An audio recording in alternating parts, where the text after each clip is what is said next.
be in your class. You're a lot taller than Joy. Yeah. I think I just saw But that looks good. the people. You're live, but you don't have to start. Awesome. Yeah. Hi, everybody. All none people. But I'm speaking to people in the future that will watch. Yeah. I'm telling them hi. Oh, well, hi. Hi, everybody. Cool.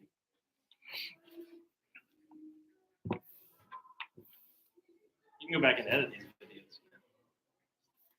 Cut this part out.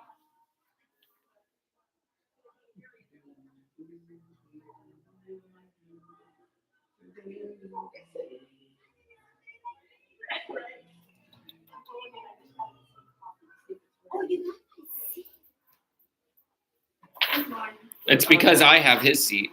I'll move up one. No, I'm kidding. No, I'll move up one. Well, last week it was. Okay, sure. Very good. Like your outfit. Good morning, I everybody. debated whether I Not wanted only I'm late, but I'm You look to good. be festive or not yet. All good. I figured I'd wait another weekend It's at so least. Christmassy. I love it. You guys are so Can I Christmassy. take a You're Christmassy. Oh, snap. Oh, that's funny. Ah, he picked me. I love it. Very cute, very cute. Oh, snap. Doesn't it feel bad? What? It's just written all over his face. You know you are allowed to sit next to your wife. Not from what I hear. Oh, opinions vary. Uh-oh. Oh, we're on YouTube. Yeah, you guys are. You're Yeah. live on the internet right now. Just so I can hear every word you're saying. Okay, Well, let's get started. Let's start with prayer. God, we just thank you for your word and just let us live by it in Jesus' name. That's a good prayer. So we're continuing with the Sermon on the Mount, of course, and we're looking at Matthew chapter 6, verses 22 through 24. And so I'm titling this, "The Eye is the Lamp of the Body." I'm really excited about this because I had no idea what this verse was about. It's always been one of those, it's there's three verses we're covering. There's kind of two separate thoughts. So this first one, "The Eye is the Lamp of the Body," I've never really understood what it was about. It just kind of seemed dropped in there out of nowhere. It didn't seem to be connected to anything else. And I've always just read it and moved on and never really given it a whole lot of thought. And so when Dean was asking me, "What do you want to teach?" I'm like, well, I want to challenge myself. I want to figure out what this is about and try to understand it because I just never have. And so that's what I did. And I really learned a lot. It's really good. So let's read the first two verses that we're going to cover today. Matthew 6, 22 and 23. It says, "The eye is the lamp of the body. So if your eye is healthy, your whole body will be full of light. But if your eye is bad, your whole body will be full of darkness. If then the light in you is darkness, how great is the darkness?"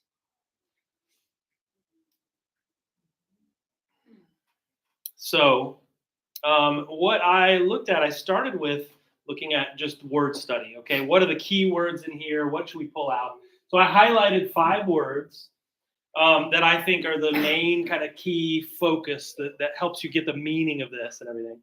I, of course, is really important. We'll look at that. We'll look at a lot of the way that word has been used elsewhere in the Bible. And then there's 2 pairs of words, contrasting pairs. Okay, healthy and bad, right? Your eye is either healthy or your eye is bad. And then you're either full of light or full of darkness. So those are contrasting pairs. So looking at these words, we'll look through them and see what they all mean and what we can get out of them. So the first one is the Greek word ophthalmos, which means the eye. It's pretty simple, actually. I mean, that's literally what it means. It doesn't have a whole lot of other meaning, except kind of figuratively. It can be used to mean envy and stuff like that. It can mean vision. Of course, it can be used figuratively, just like the eye can be used in English. But that's the word. So ophthalmos.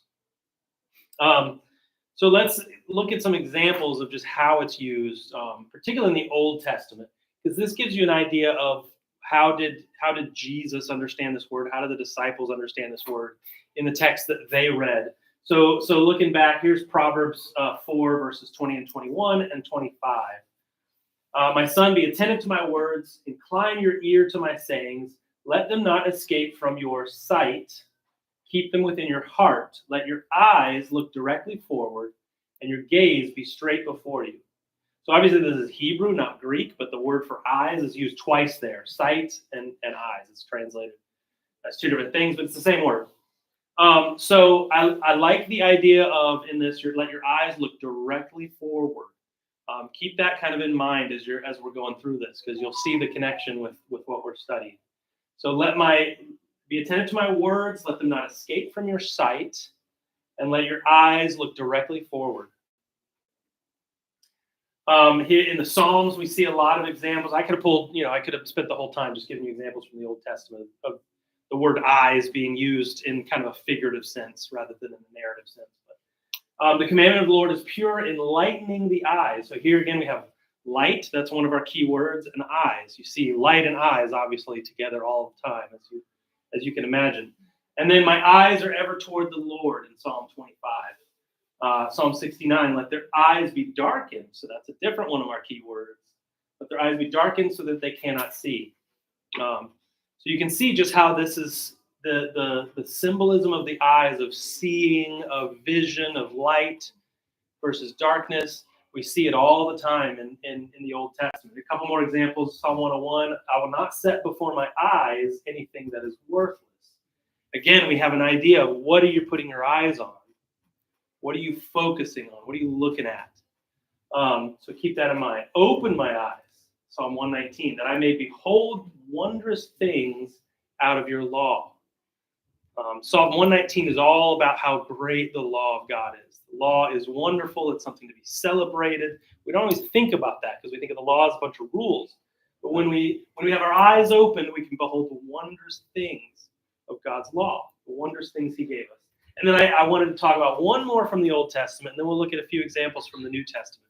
But this one's important because it's used in the New Testament a lot. In Isaiah 44, it says, they know not, nor do they discern, for he has shut their eyes so that they cannot see, and their hearts so that they cannot understand. So you've got a parallelism here. He shut their eyes and he shut their hearts. They cannot see and they cannot understand. He's telling you what those mean symbolically. The eyes represent what's going into your heart. Seeing represents understanding. So let's look in the New Testament. We've seen the word eyes already in the... no, we haven't seen it. I'm sorry, that's later. But we'll see the eyes several times. We'll see it again in the Sermon on the Mount. Why do you see the speck that is in your brother's eye, but do not notice the log that is in your own eye? So this is dealing with an obstruction, right? Something that's not helping, that's making it so we can't see what we're supposed to see. We're stopped from seeing what is true because of something that's in our eye. In our case, it's a log. In our brother's case, it's just a speck. In Mark 8:18, having eyes do you not see, and having ears do you not hear. This is when the disciples are in the boat after the feeding of the 5,000. They're complaining because they don't have any bread, and Jesus is going, "Have you forgotten what I just did? Having the eyes do you not see?" And then in Luke 24, this is the story of the disciples on the road to Emmaus. Their eyes were kept from recognizing him. So here. This is an interesting one because it's talking about their literal eyes, right? They saw him physically but did not recognize him. So it's talking about literal eyes, but there's kind of a figurative idea behind it of understanding that they were kept from. In Acts 9:18, remember Paul is blinded, and that's his experience on the road to Damascus. He's blinded, and when he's healed, it says immediately something like scales fell from his eyes. So again, it's a literal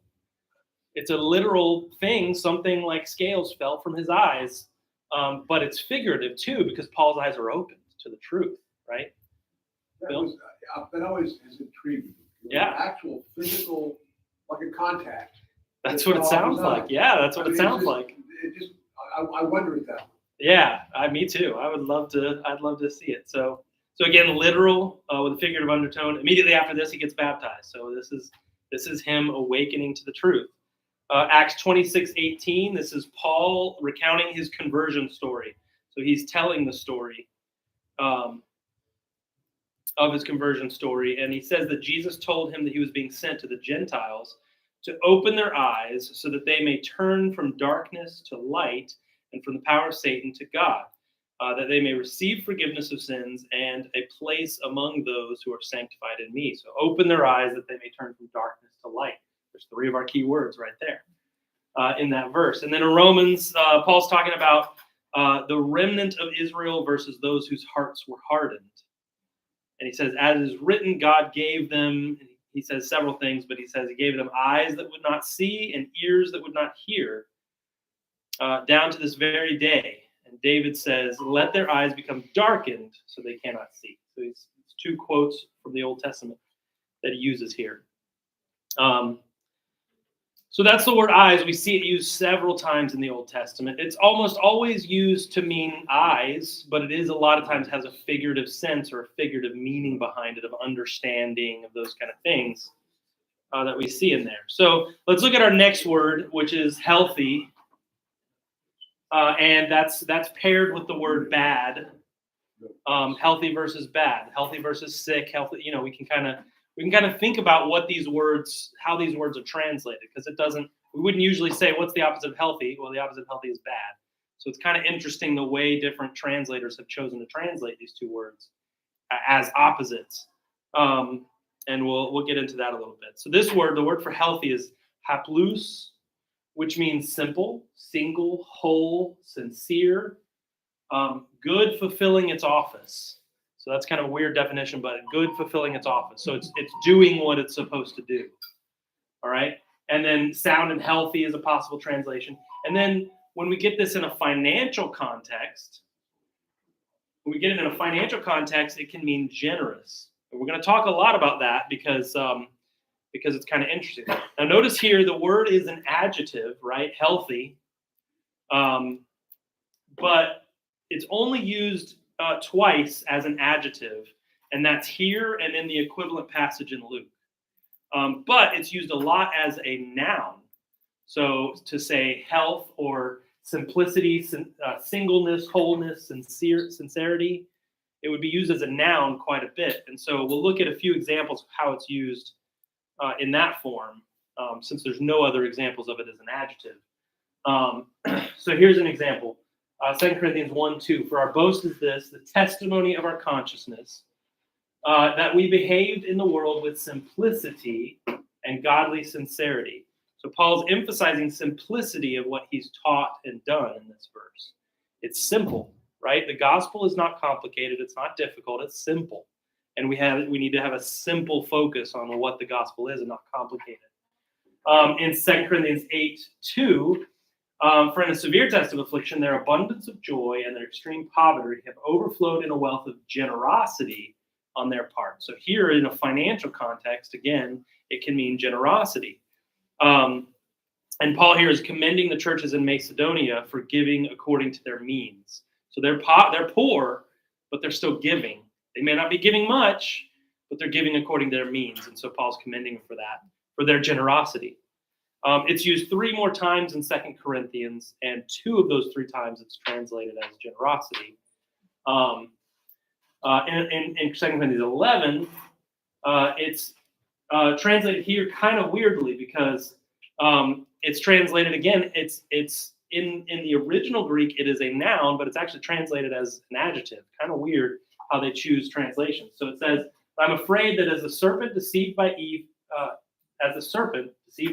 by his cunning, your thoughts will be led astray from a sincere and pure devotion to Christ." So the word sincere comes from that haplous, from the noun version. So the literally translation of this phrase would be sincerity and purity to Christ. The word devotion is actually kind of assumed in there. But sincerity and purity to Christ would be a more literal translation. So it's a noun in Greek, but they do translate it as an adjective. Kind of weird thing, but that's not important. I just thought it was interesting. Okay, Ephesians 6:5. Again, here it's translated as sincere. So it comes over as an adjective. Bondservants, obey your earthly masters with fear and trembling, with a sincere heart, as you would Christ. And then in Colossians 3:22, now it's translated as sincerity of heart. Okay, in this case, it's used as a noun. You can see sincerity, sincere, the simplicity, generosity. These are all the kind of different meanings of this word that we see in our verse as healthy. And so we'll come back and look at that a little bit. Let's look at our other words, and we'll come back and see why that word is translated in our case as healthy. So now let's look at the word bad, the word translated bad in this. This is the word poneros. In a physical sense, it means diseased or blind, but in an ethical sense, it means evil, wicked, or bad. And it's usually translated as evil. There's a couple cases where it's like wicked or something similar that's basically the same thing as evil. But it's almost always taking that meaning. And I'll show you a couple examples, and then I'll give you one where it's different, just to give you that idea. So blessed are you when others revile you, and persecute you and utter all kinds of evil against you falsely on my account. We've already seen this, by the way, 5 times in the Sermon on the Mount, the same word. So I wanted to show those to you real quick and give you that idea here. So again, the Beatitudes, they utter all kinds of evil against you falsely on my account. In Matthew 5:37, let what you say simply be yes or no. Anything more comes from evil. So that's this. It's bad. It's evil. Here's a few more uses in the Sermon on the Mount. So we've already looked at verses we've already looked at. But I say to you, do not resist the one who is evil. But if anyone slaps you on the right cheek, turn to him the other also. Matthew 5:45, for he makes his sun rise on the evil and the good. And then, of course, in the Lord's Prayer, lead us not into temptation, but deliver us from evil, or the evil one. So we do see it a lot as the evil one, rather than just evil, the idea. A couple of other examples of how it's used. All right, if you then, Matthew 7:11, if you then who are evil know how to give good gifts to your children, how much more will your Father in heaven give good gifts to those who ask him? So again, if you then who are evil, verses Matthew 7:17 and 18. Every healthy tree bears good fruit, but the diseased tree bears bad fruit. A healthy tree cannot bear bad fruit, nor can a diseased tree bear good fruit. So we have it used twice here, and this time it's translated as bad. Evil fruit. Evil fruit, right? That's kind of interesting, kind of a weird idea that, evil fruit. Some translations, okay. Some translations say good tree and good fruit, and bad tree and bad fruit. You can see this one says diseased tree bears bad fruit. But those are actually different words in both of those cases. So it's 2 different words for good and 2 different words for bad if you're translating good tree, good fruit, bad tree, bad fruit. So the bad tree is a word that means corrupt, rotten, poor in quality, unfit for use, while bad fruit is our word, meaning disease, can mean diseased, but it also in an ethical sense, evil, wicked, or bad. So it's kind of interesting. He's using in this case kind of an ethical word, a word with an ethical meaning to talk about the tree. So it kind of is, we wouldn't think of a tree as evil, but it's kind of what he's saying, because of course he's not really talking about a tree. So a couple more examples here of this word. So Jesus, he uses this a lot to talk about religious leaders. This word, why do you think evil in your hearts? Jesus says, knowing their thoughts. This one I thought was interesting because it uses it 3 times. The good person out of his good treasure brings forth good, and the evil person out of his evil treasure brings forth evil. Now I'll kind of go through these quickly. Luke 7:21, in that hour he healed many people of diseases and plagues and evil spirits. On many who were blind, he bestowed sight. So the idea of evil spirits is used a lot in the Gospels and and in Acts, and it's always this word, evil spirits. And another one in Acts, just to give you an example there. But the evil spirit answered him, Jesus, I know, Paul, I recognize, but who are you? So this is used a total of 78 times in the Greek New Testament. In the ESV, it's always almost translated evil or evil one. 3 or 4 times it's translated as wicked or vicious, which are pretty much the same thing. And then in Matthew 6:23, our verse is, and the equivalent of Luke, it's translated as bad. And we saw one other example where it's bad. Here's one that kind of is off to the side. The exception to the rule. In Revelation 6:2, it's translated as painful. All right, harmful and painful sores came upon the people who bore the mark of the beast and worshipped its image. So I thought that was interesting. A weird kind of just outlier to how this word is used. But they could, I guess, they're evil sores, right? But the Which ESV makes sense with them. goes with Yeah, That's so cool. it makes sense if you. Disease, and there it's kind of reflecting disease Yeah. aspect of it. Yes. Yeah. That's. Because bad is like it's still attached and living. Mm-hmm. Yeah. So that's good. It could harmful and disease sores would be a good translation, but they go with painful for whatever reason. All right. So we got two more words to look at: light and darkness. Now these are interesting. So we have light and full of light, contrasted with darkness and full of darkness. So these are interesting too because it actually uses full of light. If you think about it as an adjective, it's one word that's translated full of light. So you could put the word bright in there if you wanted to kind of understand it, be a little closer, grammatically to Greek. Your whole body will be bright. So that's an adjective, but down here it's a noun.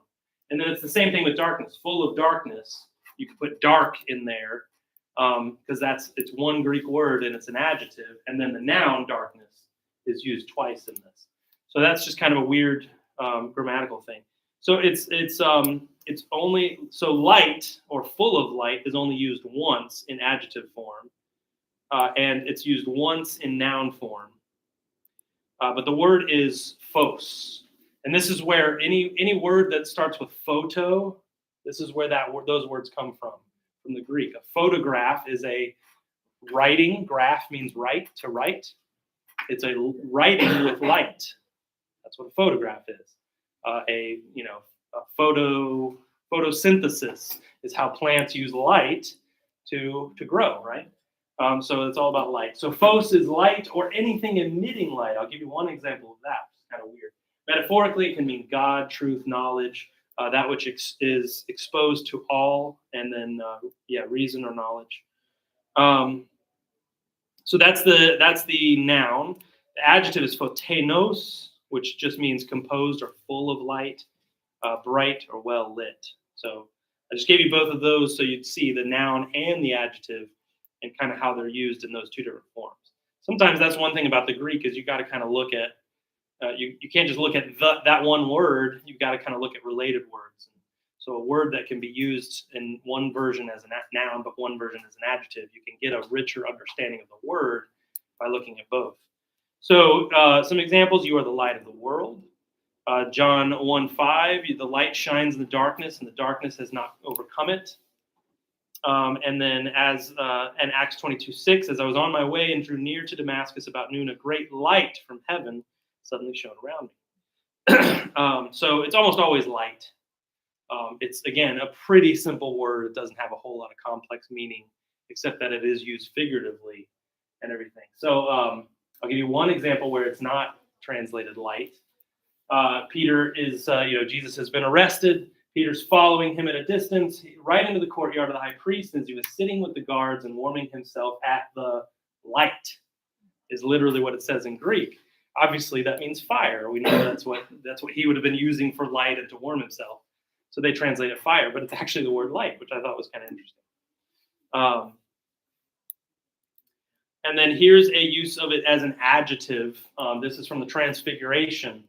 He was still speaking when, behold, a bright cloud, so full of light, photenos, cloud, overshadowed them, and the voice from the cloud said, "This is my beloved son, with whom I will please listen to him."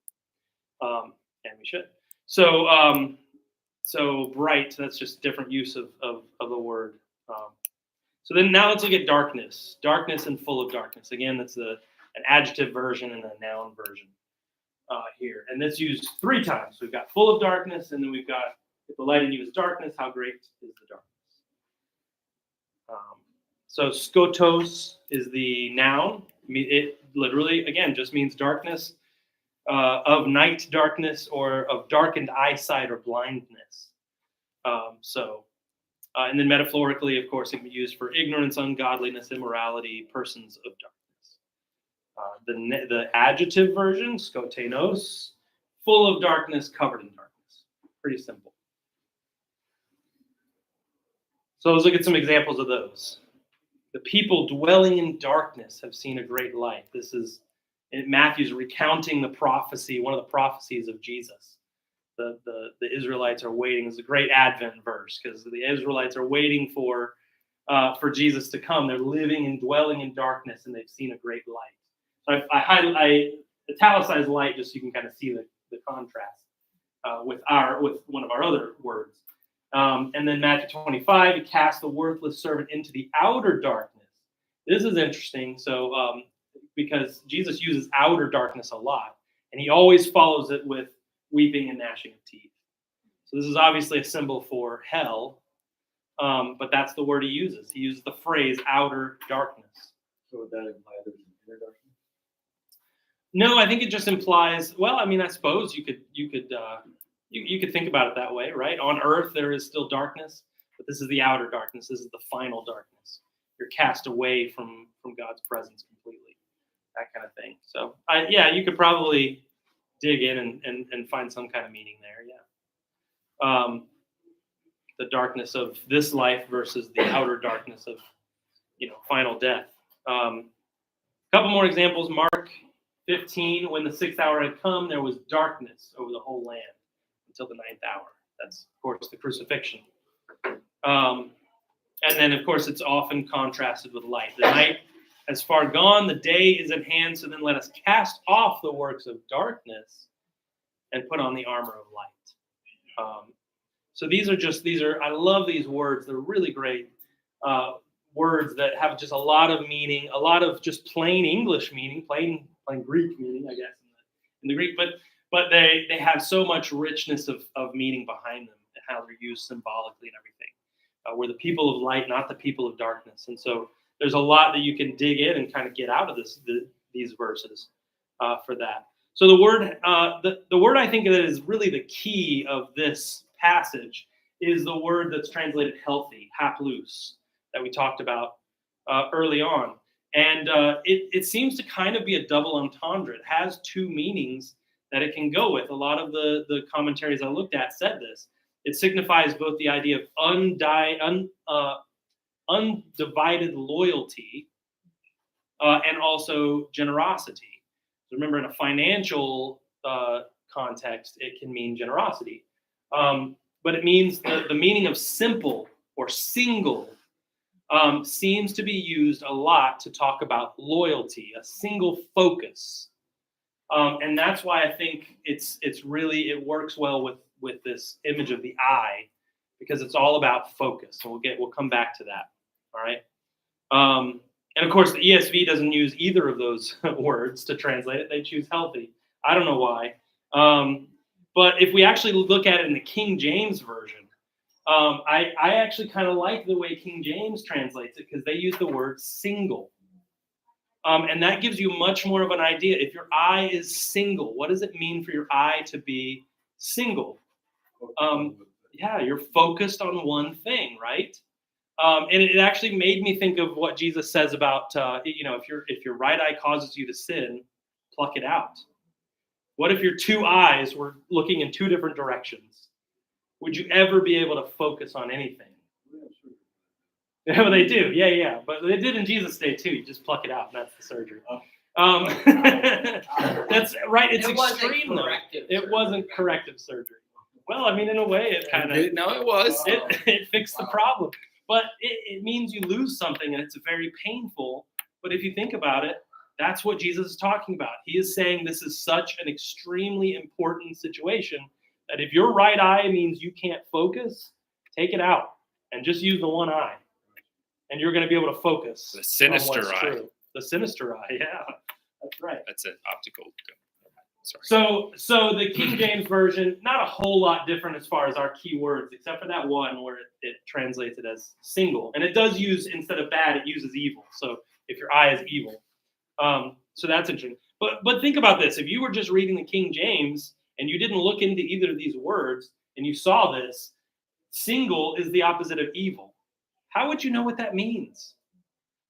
So I like that they use single in the King James, but I also think it doesn't clarify a lot of things. It doesn't tell you a lot when it's talking about single versus evil. If your eye is single or if your eye is evil.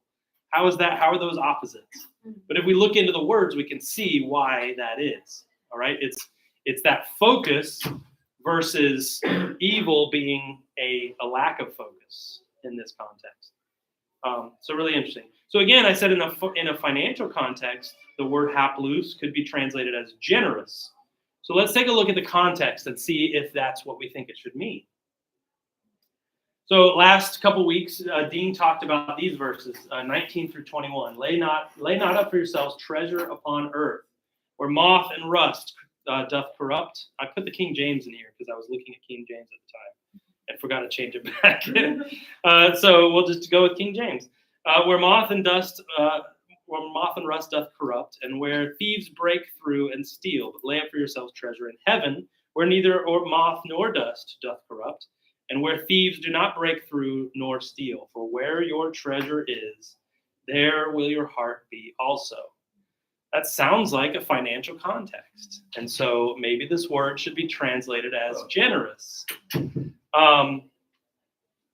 But I highlighted the last verse 21, for where your treasure is, there your heart will be also, because I think it shows that this really isn't talking about money. It's not talking about money. Our treasure, of course, money is something we think of as treasure, but that's not all we think of as treasure. That's not the primary thing that we focus on as that's not the only thing we can count as treasure. Treasure is whatever we value, and what we value is where our heart is. And so we should value what's in heaven, which is eternal, right? So I think this kind of points to the idea of loyalty in general. Where are we loyal to? Are we loyal to the things on earth, or are we loyal to the things in heaven? Let's look at the verse after the verse that we're looking at, okay? So we're not going to spend a lot of time on this verse because it's pretty straightforward. But it says, no one can serve two masters, for either he will hate the one and love the other, or he will be devoted to the one and despise the other. You cannot serve God and money. And if we went back to the King James, the word would be God and mammon. And that's actually what the word actually comes from. This is the word mammonos, which means mammon, treasure, riches. And when it's riches, it's usually when personified and opposed to God. So that contrast of God versus wealth. This is not a Greek word. This is it seems to be a Chaldean origin. It's kind of one of those weird words that the New Testament writers pulls over and doesn't translate for some reason. There's a handful of those in the Greek New Testament, so it's one of those weird words. And it's used. The only place it's used is here and in a parallel verse from Luke, and plus two other verses. And those two other verses are both in Luke 16, and this is the parable of the dishonest manager, right after the parable of the dishonest manager. So he says in verse 16:9, I tell you, make friends for yourself by means of unrighteous wealth, so that when it fails, they may receive you into eternal dwellings. And then two verses later, if then you have not been faithful in the unrighteous wealth, who will trust you with the true riches? So here, this is again where we get this word mammon being used twice in this other place, both in this context. Now notice mammon, the mammonos is not translated unrighteous wealth. The unrighteous is a separate word. So there's no judgment here as far as it being a negative word. It just means wealth. It can be used negative, but there's no negative connotation to the word here. And then we see Luke's version of Matthew 6:34 can also be found in the same passage, two verses later. So the same verse where you cannot serve God and money is used in Luke, but it comes right after these two verses here. So all three uses in Luke of this word are all right together. So let's look back at this, all right? Your master, of course, is where your loyalty lies. And so you can't have two masters, right? You can't obey two people all the time because eventually they're going to tell you two different things. It's not like if I went out and got two jobs. I can work 2 jobs. I can work 1 job during the day and 1 job in the evening and have 2 different jobs.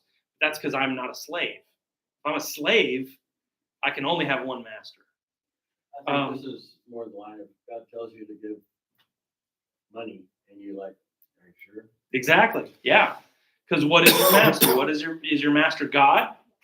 Does he tell you what to do and you obey? Or is it your needs, your perceived needs or desires, or the culture that says you've got to have this nicer car or this nice, that's the 2 masters. So absolutely, that's right on. Okay. So does this verse, looking at this verse, does this provide financial context to make us look back at the previous verse and say, yeah, generosity is the right translation there? Remember that financial context. Haplous can mean generosity if it's in a financial context. I would actually argue still no. I don't think that's the primary context here. And I'll explain why. So if we look back at the keyword haplous, it can mean healthy, it can mean single or single-minded or simple. If I could translate this verse myself, I would translate it as focused. And I think you've seen that in what I've presented so far, that I think the whole point of this is, what are you focused on? Is your eye focused?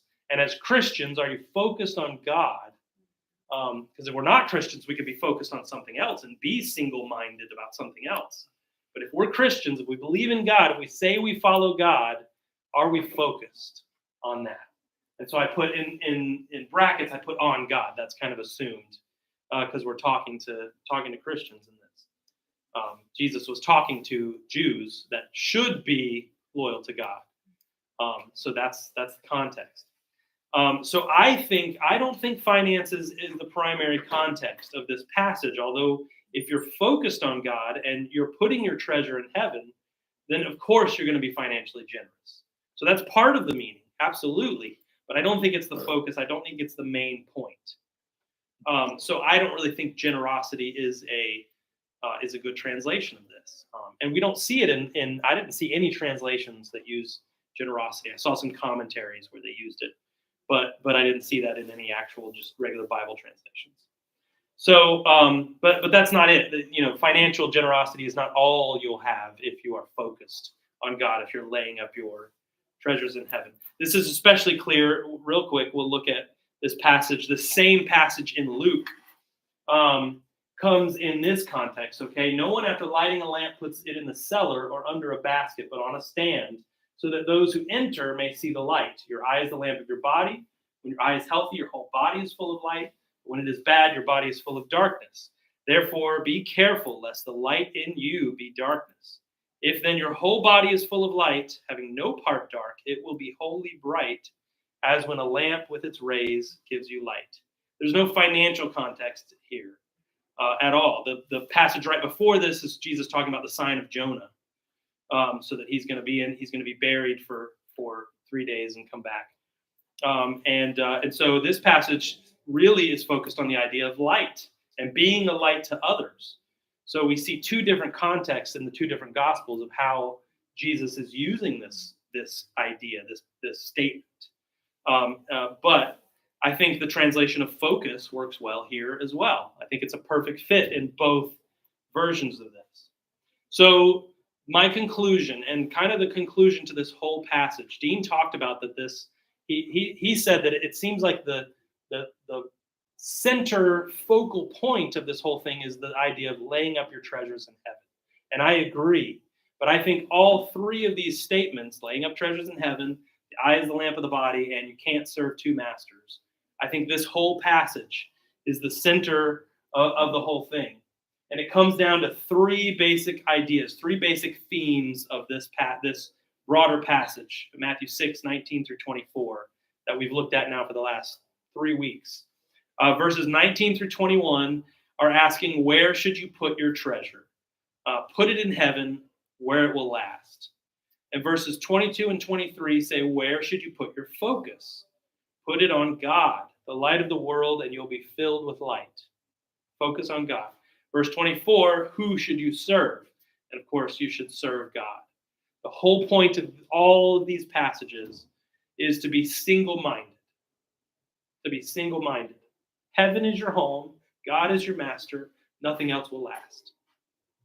That's all there is. That's all that we should care about. That's all that we should worry about. Everything else we do, generosity is part of that, of course, right? Everything else we do, everything that we give, giving our time, giving our money, we know the cliche, time, talents, treasures, but it's true. Those are the things we have to offer. What are we doing with those for the kingdom? That's what this is all about, and that's what we should be focused on. So that's it. Focus on God. I'm sorry, can you say that again?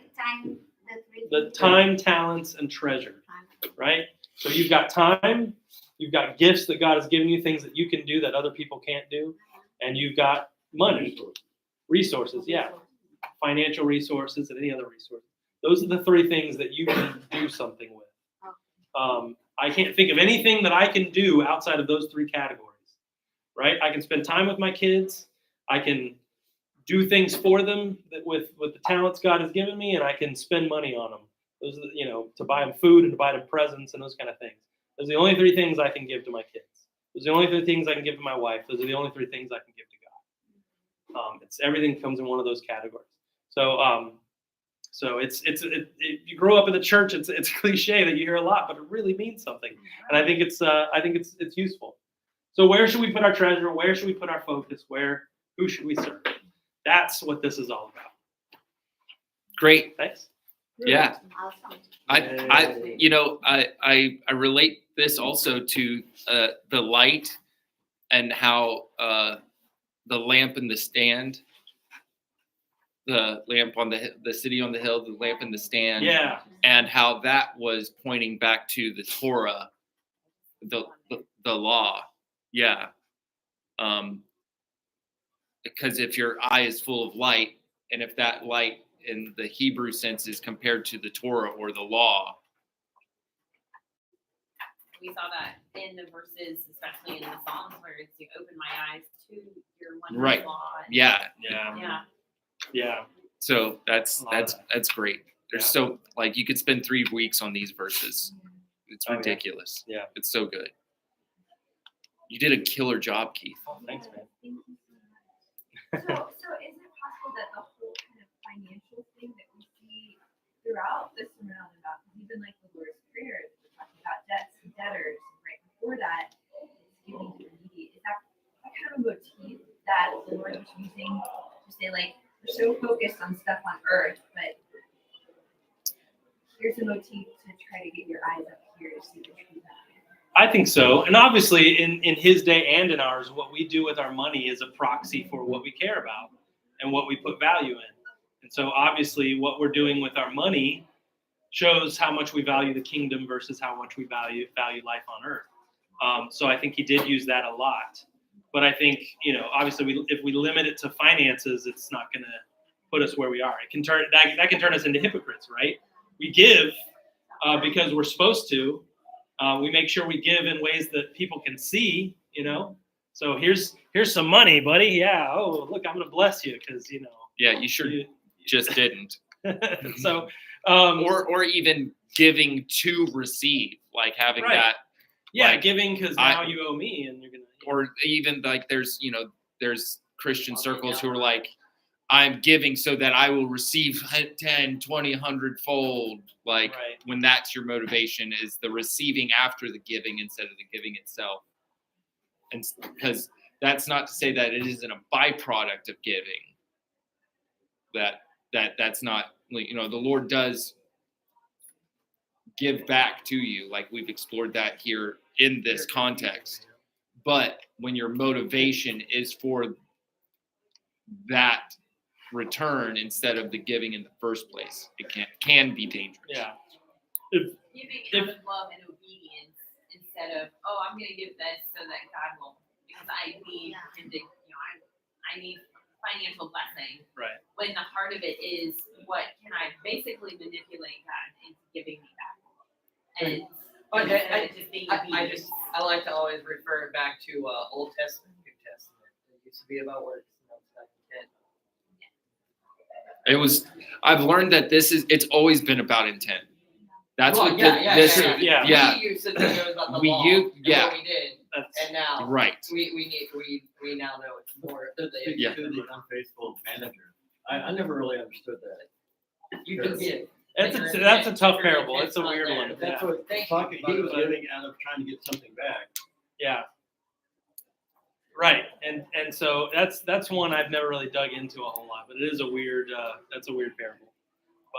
But yeah, he's got a motive that he's going for in his giving and helping other people, I was just thinking about, like, I understand that concept and I agree with all that you're saying, to give without expecting anything back, but I was thinking back into that verse that says that you can challenge me. No, that's not the word.